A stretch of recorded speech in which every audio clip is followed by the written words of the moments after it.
All right. Hello, everyone. Today we are continuing our discussion with the book club on outstanding user interfaces with Shiny. Let me quickly open the chapter.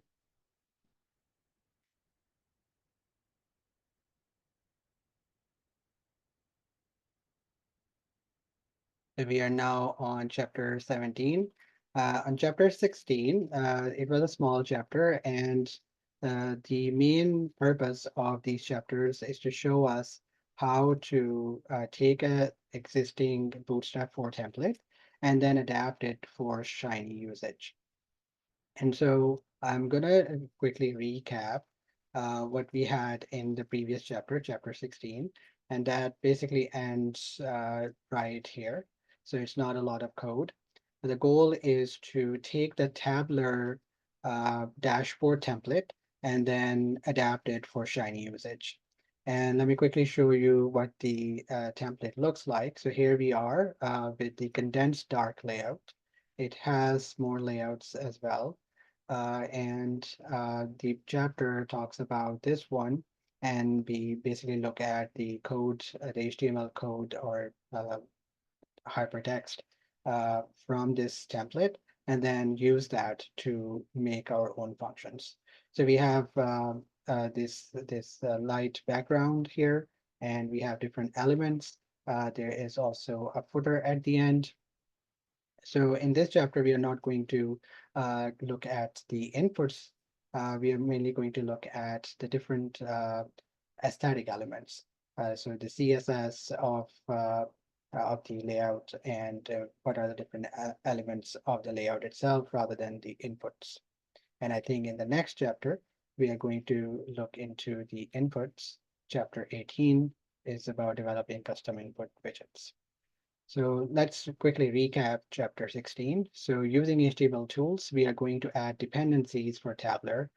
Looking at the Tabler code from GitHub, we find that we can actually get the Tablers from CDN, but the chapter recommends that we instead download all the materials, keeping in mind the limit of putting these materials in an R package, which has a limit to up to, I think, 5 MB. And then using the HTML dependency function from HTML tools, we are going to provide the name, tabler, the version. This is the one that we're using, and then the source, which is the tabler CDN in this case. If we have these files locally, then we can provide the href to the local files. And then we have the script, which is the JS part and the CSS part. And then we do the same thing for Bootstrap because that is one of the requirements. And in this case, it is the Bootstrap 4. So once we have all of these, another thing that was mentioned in the chapter was that we need to take care of the sequence. So the sequence here is that we provide the Bootstrap dependencies first and then the Tabler dependencies. So we make this function where we provide an input tag, create the dependency list, and then we use the attach dependencies function to provide the input tag and then attach the dependencies using append equals to true. So we run this function, and suppose we have an empty div. We can name it as a tag, and then we can use the find dependencies to see what are the dependencies in this particular tag. If I run that, in this case it's null because obviously there is nothing in here. But for Tabler, when we use the add Tabler dependencies function and provide it with an empty div, we now will be able to see the dependencies. And these are the dependencies that we specify right here. So the first one is Bootstrap, and the second one is Tabler. So this is where we ended in chapter 16. Chapter 17 goes into a lot of detail of different elements of the layout. The first part is creating the page. I'm gonna also look at the layout condensed dark HTML page. So this is that exact same page that we have seen let me let's reduce this size. Yeah, with the browser. Yeah. So within the browser, we have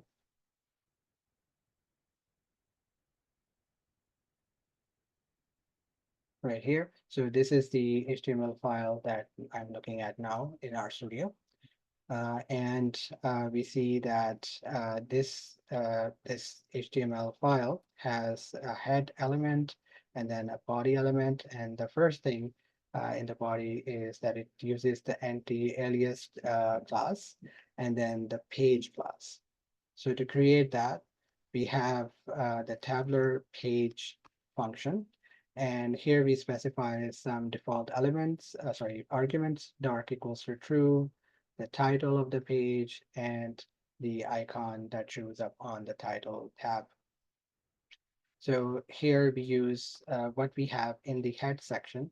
If I go back to the head section, here we have some of the meta tags, and we use the same meta tags right here, such as that UTF-8 and then the device one.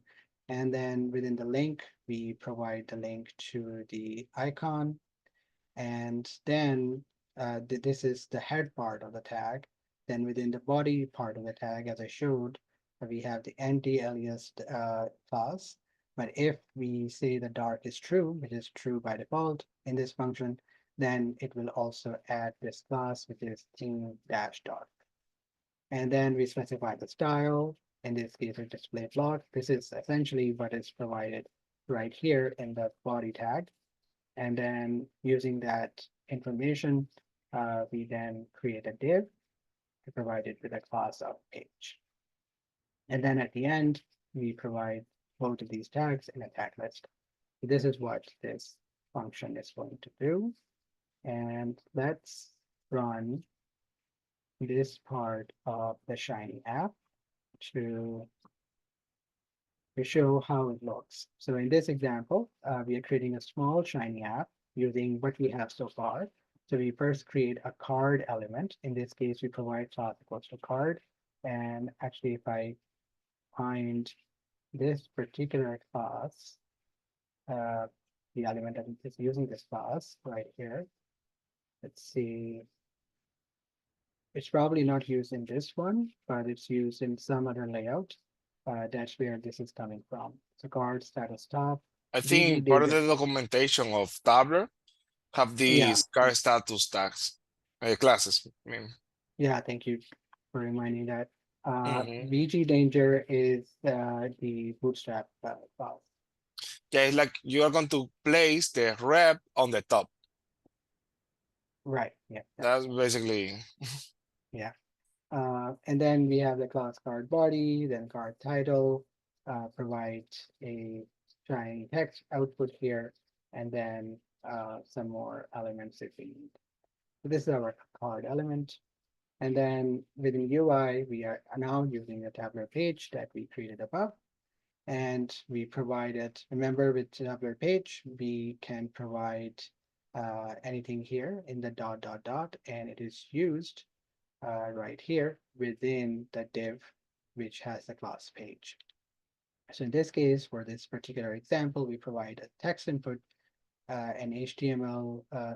Using HTML, we provide the HTML of the card that we define above here, and then the title of the tabular page, which is one of the arguments as shown right here.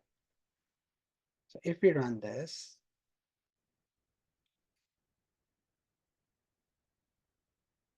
you can now see that we have, because we have a dark equals to true, we get this, and we have this nice using the card status top that Angel just mentioned.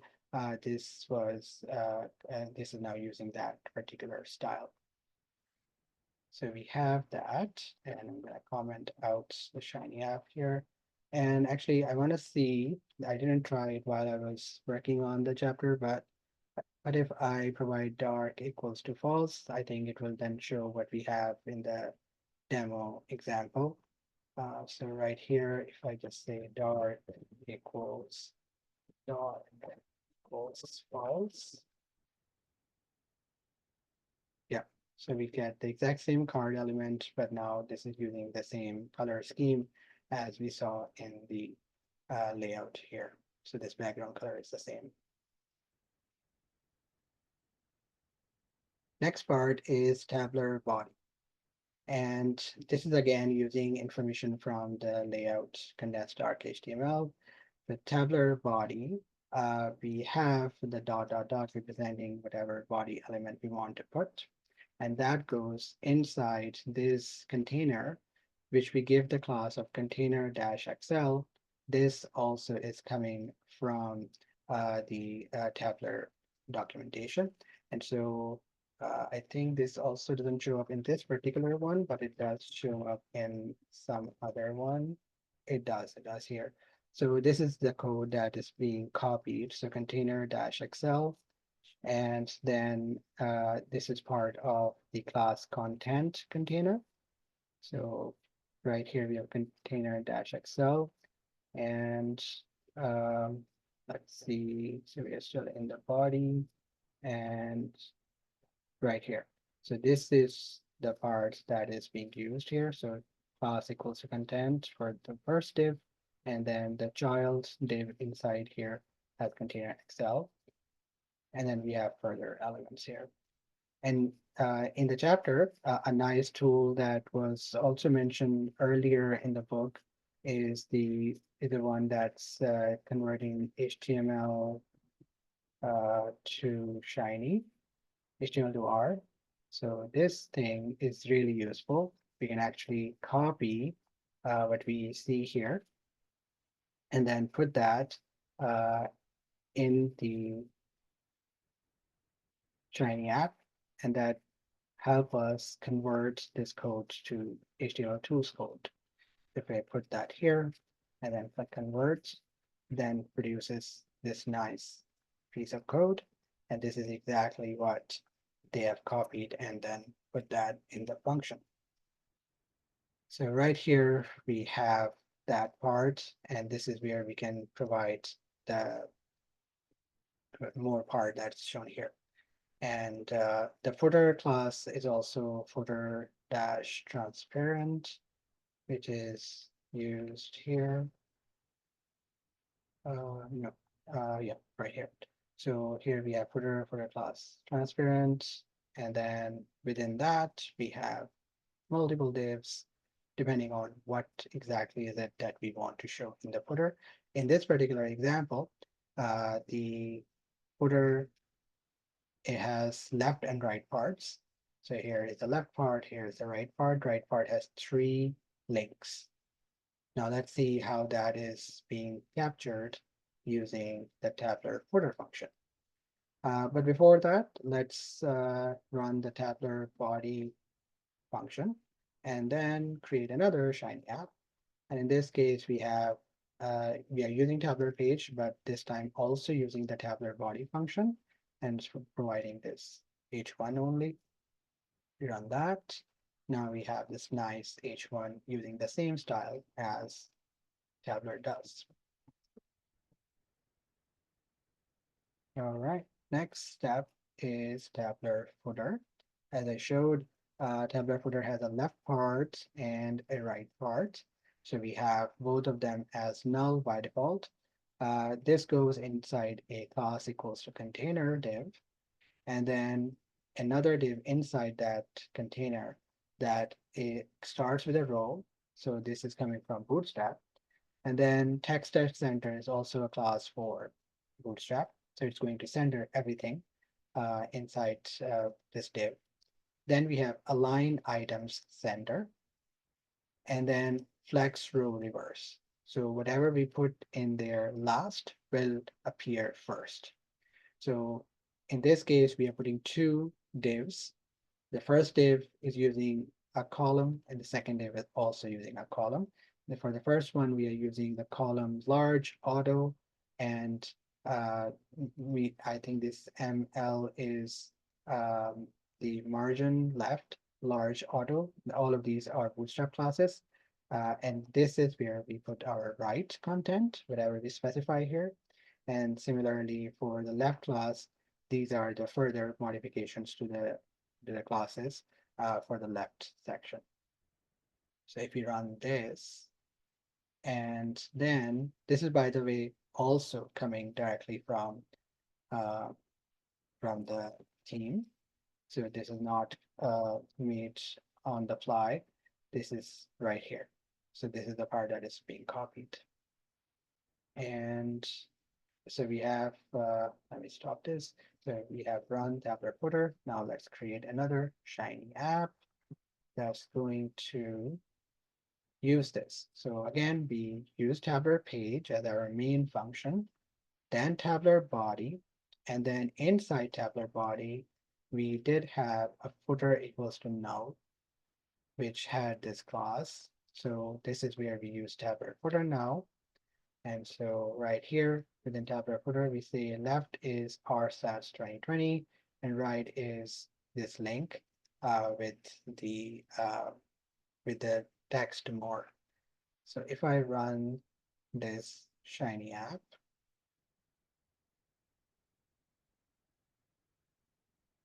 you can see that on a smaller sized window, the left one is, sorry, the right one is on the top here and the left one is at the bottom. And that's because of the class flex row reverse. If I increase the size, then we now have more on the right as we expect.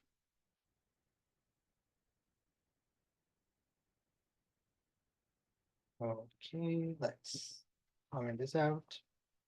Next part is the navigation bar, and let's take a quick look at the navigation bar in this demo. So navigation bar is right here. The first thing here is an image with the name of Tabler in this case, and then we have different sections, different menu bar items, and at the end we have this users menu. If we click on that, then we can see a further menu. So we're going to create something like this, but not as detailed. So to create that, we are going to create this tabular navbar function. Again, dot dot dot is where our content would go, but we have the brand URL, which will get the URL of the main brand. In this case, the URL is coming from Tabler. And then the brand image, which is this image. We can provide an image here. And the nav menu is where we provide all the content for these menu items. And then the nav right is this user section. So the first thing we do here is create a header tag. Within the header tag, we are going to use tags header from Shiny and or from HTML tools, and we are going to provide it the class of navbar expand MD. In the actual theme, there are more classes that are used. So right here we see navbar, navbar expand MD, and navbar dark. So in this example, we are not interested, or the author was not interested in using navbar dark, so we are going to skip that. But we are going to use the navbar class and the navbar expand, and this is for the medium breakpoint. Breakpoints is the concept coming from Bootstrap. Then in the container tag, we create another div and we give it the class container XL, which we previously saw. Then we have a toggler, and this is for small devices. Let me first show what that looks like. We have previously covered VSLib, and VSLib also now has this toggler if you use VSLib functions for the layout.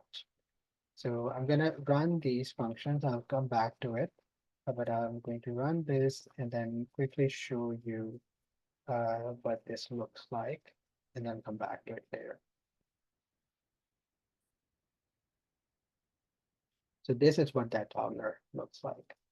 So when we click on the toggler, we see the tabs, and this is when we have a smaller size window. When we have a larger size, then the tabs show up.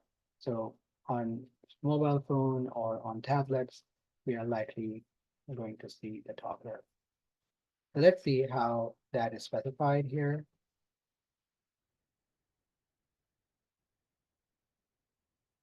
So for the toggler tag, we actually create a button. and we provide it with the navbar toggler class. And I think this is not a bootstrap class. This is also coming from Tabler. And then we have type equals to button because we are using the button function here or with the button tag. And then for data toggle, we provide the value collapse because as you saw, we are going to collapse it when we have a small device. For data target, we provide an ID for navbar menu. So what we want to collapse is this object which have an ID of navbar menu.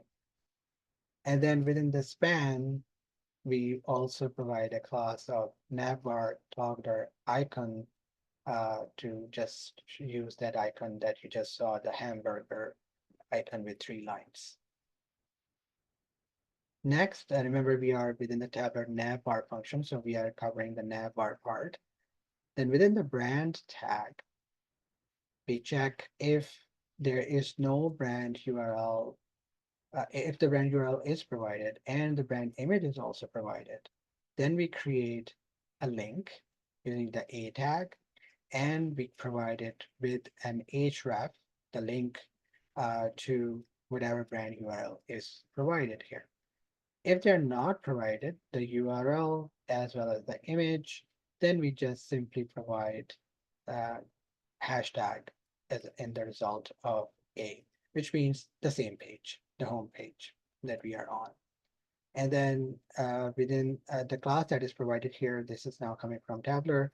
We're using the navbar brand auto dark, then D none. So D none simply means display none, navbar horizontal.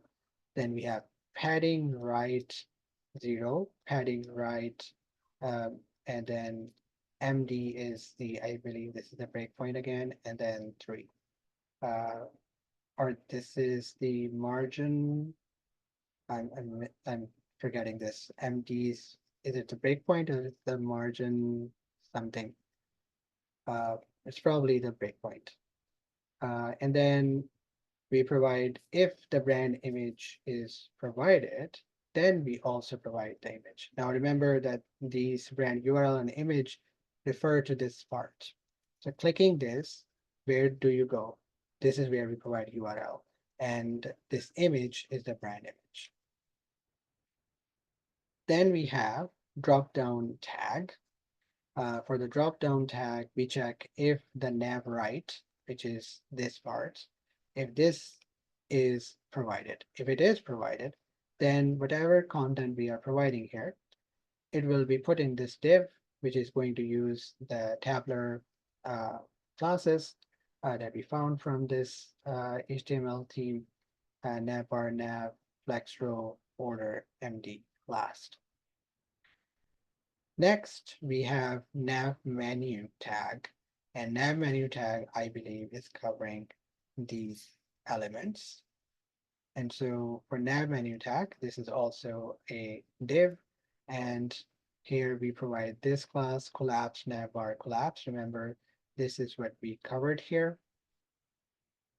So we are targeting collapse for this. And this is where we use the ID navbar menu, which was and this is the ID that is targeted right here within the toggler tag button. And so using these classes, I believe it is being controlled. So we have display flex and then flex column. And then, so there are multiple classes here that are trying to make it responsive. So if the window size is big enough, then we don't collapse, but if it is small, then we do collapse. And so as a result, we provide this nav menu, whatever we provide in this function, in this div. Now, this is where we provide our main content for the navbar menu, dot, dot, dot, right here. So whatever we provide here, if the items here are more than 1 in this list, sorry, more than 0, so we do provide something, then it will also be put in a div with these classes. So this is pretty complex and complicated template that is doing a lot of work. And at every stage for testing, you need to run this and see if it is working or not. And then remember, we created the header tag and the container tag. Container tag have container XL as a class. Now, as we have built everything for the nav menu, for the nav bar, we take that container tag and then we tag append children coming from HTML tools. We give it the toggler tag, the brand tag, the drop down tag, and the nav menu tag. Everything goes inside this container, and then this container itself is appended to the header tag.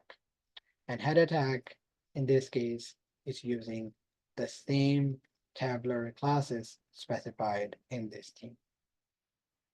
So I've already shown you the result of using this tabular navbar, but we'll look at it once again just to reiterate what it looks like. Now, one Hey, of that the, append child is really, really useful because, yeah, yeah, you we can have just seen focus this, your time one part and then just, have it all together. It reduces the amount of piping, it helps really. It's really important to use that function. right? Definitely, Hmm. I agree. We have seen this before, I think Yeah. in the early chapter, but at that time I didn't really understand this Why was completely. that important? But now we see that it is useful. Um, so in the function, we have the nav menu, and this is where we provide the menu items, which in this example are Mhm. these. And so we can actually create our own function with further uh, uh, the unordered list. This is actually coming also from this template. If we search that, so nav pills. No, so documentation in that case. Hmm. I remember there was an The unordered the list. pills were like a star in the documentation. Hmm. Yeah, you're right. Um, there is yeah, right here. Yeah. So unordered list is used here. Although in this case it did not use the pill, Hmm. but in another template they do. I don't remember which one, but they do use the NAPA list. And in the chapter discussion they do say that they are adding this. And then for each element, this is where we provide the nav item. So this is essentially if we don't have any template, these in a plain HTML file, these will just look like an unordered list in a vertical order shown on the page. So that's why we provide it as an unordered list, and we provide this class. So we have a nav class with nav pills, nav or nav. So we get that, and then for each menu item, we also create another function. And for this, we provide the text of the nav menu item, the name of the tab. If we want to provide any icon, in this example, there are icons. And if this particular nav menu item is selected or not selected. So by default, we provided a value of false. So item CL is going to use the nav link class, and we are going to check if it is selected, then we provide active. If not, then we don't. And then we provide the list item with class nav item, and then we create the link. And in this case, we provide the class that I mentioned above. The data target is whatever tab name we have provided. So whenever we click on it, it will target that particular tab. Now, in the chapter, they discuss that since we are using Shiny, and Shiny by default does not use routing, uh, that's why we are using tabs. Otherwise, we don't have to use tabs. Otherwise, if we are using, for example, something like Ambiotics or in JavaScript, if you're using like I think React or Next.js or Express.js, in that case, we do have routing, so we can provide that directly, and it would target individual pages rather than individual tabs. Because we are in Shiny, we use tabs. And so that's why data target is going to, whenever you click on that particular nav item, it's going to switch to that tab. And the toggle is using the pill toggle.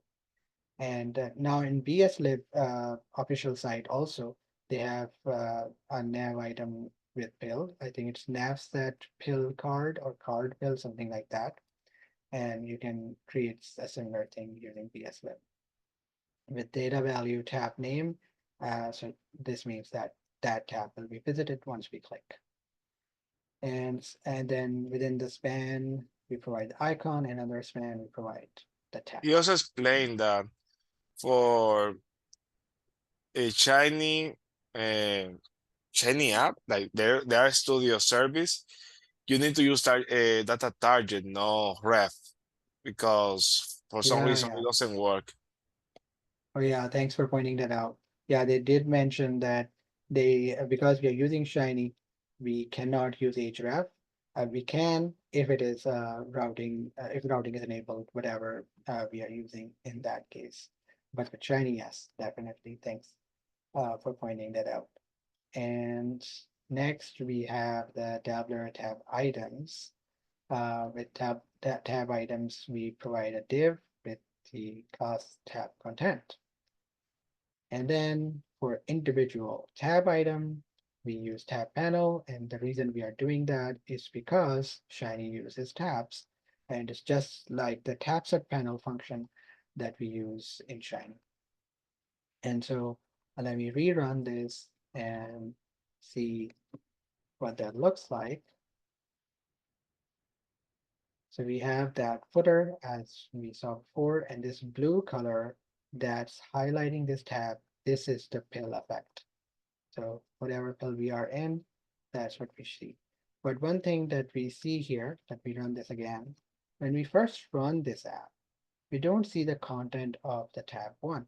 Clicking on tab two, we do see the content. Clicking on tab one again, now we see the content of the tab one. We are missing the tab one content at the time of the app launch.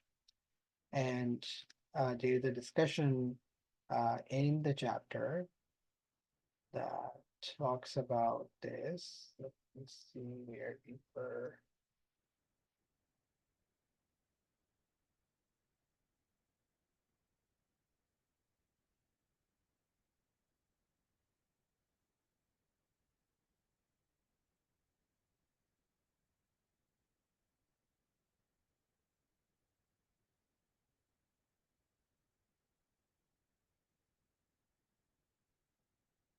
Yeah, right here. So you notice, however, that even if the first tab is selected by default, its content is not shown.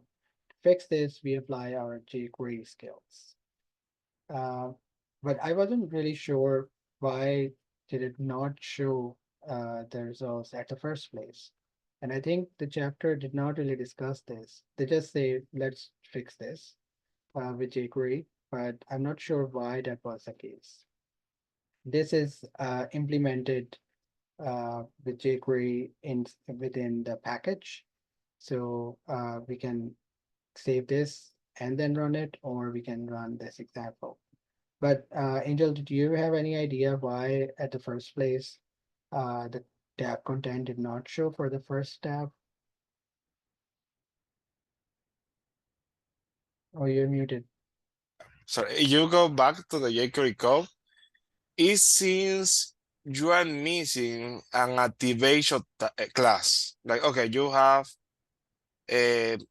missing, you just pick the first class and show active, add class, show Mm-hmm. active. So as you don't have that class at the beginning, Mm, they are using a JavaScript to add that class. right, right. So Okay. that's and why they don't just add it at the beginning, I don't know. Mhm. Why they don't just why we cannot just add the function and just place it to the beginning. I don't know what would be the downside of doing so, because the only thing that they are doing just adding a class. Yeah. We do know that this is used here. Selected equals to, if it is true, then active is used and it's provided here. If Um, you have the argument, try to change it yeah. in the Chinese code to see that hmm Let's see. So in this case, actually, this is the argument of tab for nav file selected. menu item.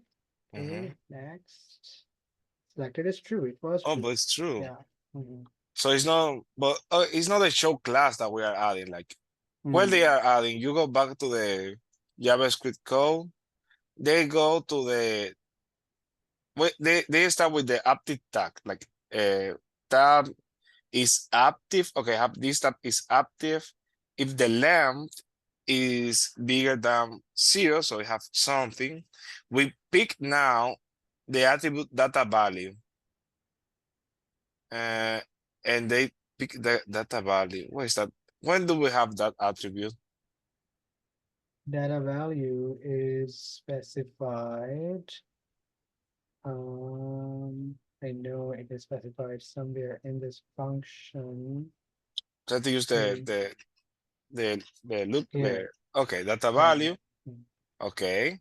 So we have now, okay, in data value we have the tag name. Yeah. So you have it took the attribute Active and pick tab the ID dot. and go to tab show. Uh, maybe it's related that we are using taxes, right? That the default behavior of the tabler, because Yeah. I don't know what this function and dot tab is doing. Like Yeah, okay, I think maybe because with Shiny we are limited to using tab based because it's single mm-hmm, page app. And if it is not single page app, then I think mm-hmm, Tabler would be okay. It would work. exactly. Mm, And so as they don't expect you to use this functionality, mm, do the limitations on Shiny, they don't have the JavaScript code to show it. right, right. Yeah, that's important because we haven't seen that code. So yeah, that may be missing this part. Yeah, so I don't know what's the method that is doing, but what I'm sure is okay, it's adding some class, and that would be the part there because it's not, Mhm. really complicated jQuery code. Yeah. But But when we do provide that, then it will it show shows. us um Mm-hmm. yeah. So in this case, if we go to tab 2, tab It's like 1, it yeah. does show that. Mm-hmm. Okay. Something really interesting about knowing this about Shiny is when you load a Shiny app, you are loading all the chips together. Like you have Yeah. many tabs, you are loading all together. The only part Mm, that is not visible for the user. So you have really long pages. It's really bad to do it with Shiny at this point, knowing this. yeah, definitely. I did try one app with I think it was I did use the dataset that used the Posit conference schedule. And so there were like, I think more than 50 talks. So I made 50 different tabs. And when the app launches, it takes a very long time to show all the YouTube embedded videos. It works, but it is slow.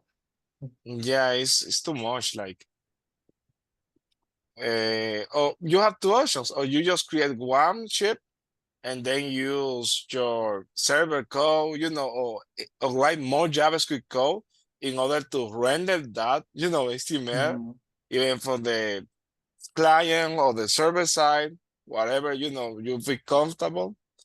But mm, it's not like a normal HTML page where you go have different HTML files when you can, okay, I will go to this file and I will mm. have this HTML. I don't need to render, I don't need to do, it's pre-done, some of the part. So it would be, uh, user only needs to download the file. So, it's not like Right, right. that's heavy. Mhm. Yeah. That's interesting about China. I didn't know that.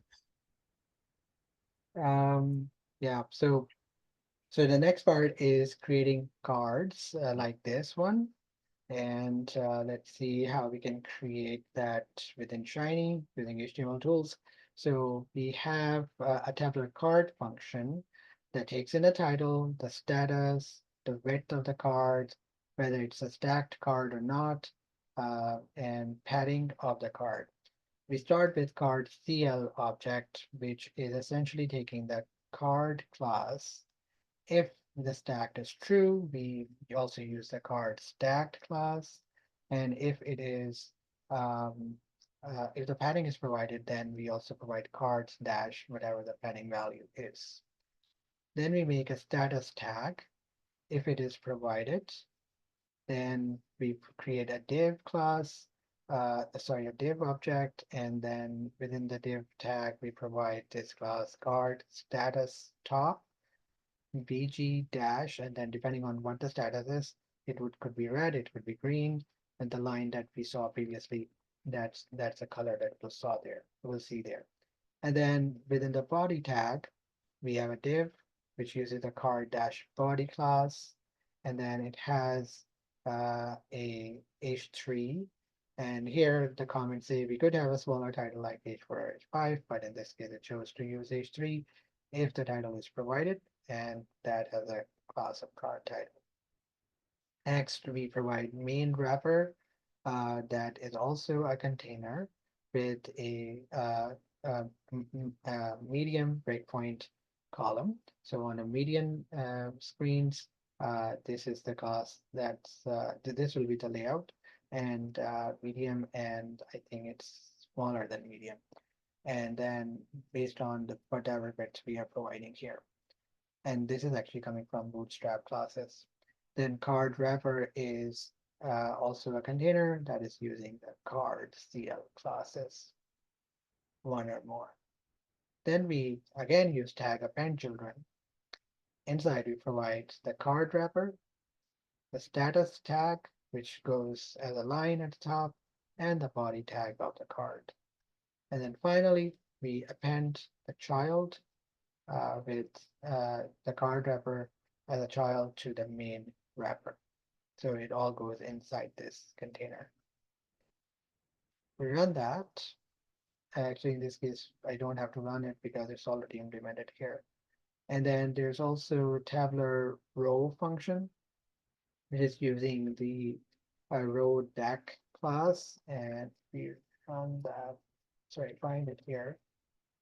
This is where we have a row that contains different cards in different columns, but these columns are responsive. So we have a small breakpoint here, we have a large breakpoint here. So as I understand it, if we have a larger screen, then there will be each card will take a width of 3. If we have a smaller screen, a 3 means 3 columns. And if we have a smaller screen, then it will take 6 columns wide real estate. And in Bootstrap, we have 12 columns on a screen. And then further, we have card body. This is exactly the same thing that's being specified in this function. Tablet was just the first parts that we just saw in the template. Now, if I run this, now we see 2 cards. In this particular example, these plots are not part of the cards. They are there because using the Apex Charter package in this code, they have created they have created 2 cards essentially with Apex Charter plots. So Apex Charter is our package that uses Apex charts that is a JavaScript library. We have many JavaScript libraries for visualization in R. Yeah, I was looking into and comparing with eCharts for R, and then there was another one, I'm forgetting the name, but that was also JavaScript based. But there are some elements that are really useful, like things like this, like Yeah. pie chart, and a donut chart. But then there are other elements that, like a very complex ggplot2 thing, that you cannot create using these libraries. For that, Okay. GDIRAF is really great. GDIRAF has many functions. For GM point, it would make it will use a function GM point interactive and GM call interactive. So GDIRAF creates SVG based plots, and they look great and they're also interactive. So for any complicated plot and you want to convert it into interactive, Plotly is great, but in my opinion, GDIRAF is much better. But for really fancy plots like these, which are available in the library, Apex Charter is great. So is I guess, eCharts for R. yeah, I have HR4R. Yeah, that's the one you're pointing, right? This one is Apex Charter, the one shown here. Yeah, The, Epic Shelter. yeah, but eCharts for R is also awesome, and eCharts for R has a very nice feature called as proxy. What it does Mm-hmm. is it does not redraw the plot. It just, if we update the data, it will just update the plot, but it will not redraw it. Only if it is a scatter plot, only the points will update, but all the other things like axes and everything else, that won't be changed. So it is really fast, the proxy feature. That's pretty good. Okay. Well, yeah, just as we have for the maps that we I don't remember that library. The one that I use for the example we saw together. Yeah. I don't remember what was the library. Well, the T maps, Yeah, yeah, but they might have uh, a proxy also. yeah, yeah. Yeah, you showed me that, and that's the first time I learned that that can be Yeah. done. And then I found this in eCharts for R, and eCharts for R has Mm. that feature as well. I No, wish that's I nice. wish other packages have like even ggplot2, if ggplot2 could have something like this, but it makes a PNG, so you can't complain. Yeah, sometimes a PDF, no, not much. And I remember there was another library for plotting like I don't I would try to find it place in the chat. Okay, thanks. Next we have the tabular ribbon function. And the tabular ribbon is going to take in the position of the ribbon, the color, the bookmark, and within the ribbon CL object that's being created here, we are essentially specifying classes depending on the arguments. So ribbon class is used here, and then if position is also provided, then that will then take PG dash whatever position we have. If the color is provided, that will also use the background color. And if the bookmark is provided, then ribbon bookmark class is also used. Everything is put inside a container. Then here we have a card that we are here we want to actually add the ribbon to a card, and we'll see in a moment what the ribbon looks like. So we create a tabular card here, and then once it is created, and it's using the tabular card function that we have seen above. So it's right here. This is the one that we previously discussed, and we have example of that running right here. So with using this my card, we take the children of the card, and then we use the tag append child within by taking this children part, we provide the tabular ribbon. We actually append it with the children. So whatever the card is, we add to it a ribbon. In this example, we are running the info circle with class FALG, which is essentially the icon name or icon class. We say bookmark is true and color is red. If I run this, oh, I have to rerun that. We don't see that right away, but we can look No, at you it. need to uncomment the code because you are not Yeah, running for the scratch. yeah, I just want to first Oh, show okay. what The the HTML. resulting HTML looks like. So this resulting Okay. HTML is similar to what we have in the example. Let me try to Yeah, find that. is car status is the info, right? Danger was the one. We have Not in this ribbon. one. Yeah, but Okay, it's in another one. okay, Let's see. Yeah, but it shows up here. This is what it looks like. yeah, This is the ribbon, which I think it's great if we have a new notification, so we want to uh, notify the user that there's something new. This is probably a good way to do it. I'm not yeah. sure if it Maybe could be. wait, like we're using the function like remove that we were using behind. Like you Yeah. would need to render again because that's not something that you want to keep always. Mm. Based on certain situations. Yeah, it may be like for rare notifications where Hmm. something changed in the as a feature in the app and we just notify that there's something new, but not regularly. If there are regular notifications, that probably needs a bell icon with a Hmm. I think it's called as a badge in Bootstrap, and badge would be really useful in that case. But yes, this is so far what we have seen is we have not looked into the inputs. We have looked into laying out different parts of this theme and how complicated that could possibly be, but the result is rewarding. In my opinion, now BSLib can do a lot of these things, which makes it pretty easy as a workflow. But if you really like a Bootstrap template, you need to go through all of this detail to figure this out. And I think that's it. The next week, we are going to look into the inputs. How do we create our custom inputs using this template? No, no, that's really awesome, man. And we know that as soon as we go further, we'll be able to use different uh, code available. Like when you have been doing 100 Chinese, you will be interested to use this class. Yeah, definitely.